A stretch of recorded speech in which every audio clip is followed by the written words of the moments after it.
Now, if we were starting from scratch, and we're not, thankfully, we have a grid that's already been built. Those wires were strung, as you mentioned, 100 years ago.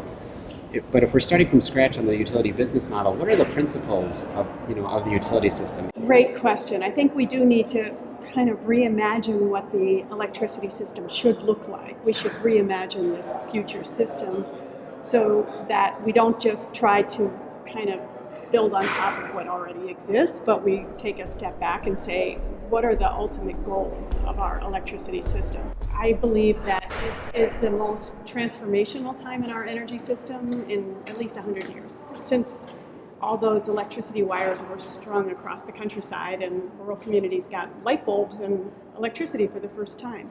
So maybe this is almost 100 years later, and right now the whole energy system is changing. The technology is changing and the economics are changing.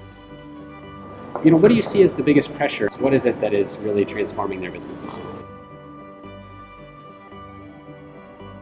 It's very appealing. People want to be able to put solar on their roof or to be able to be energy independent.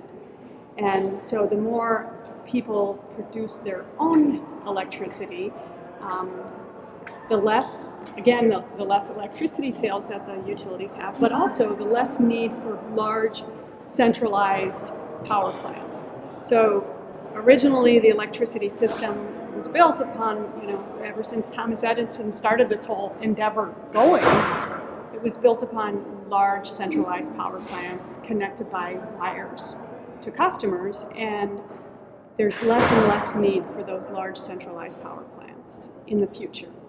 So that's a direct blow to the utility business model, and so they're going to have to find new ways to have a viable business model in a system that's more distributed, lower carbon, more dispersed, and more controlled by multiple parties like customers. So utilities were incentivized to meet those goals, but they've never really been incentivized to save energy, to reduce carbon, or consider environmental costs and harms.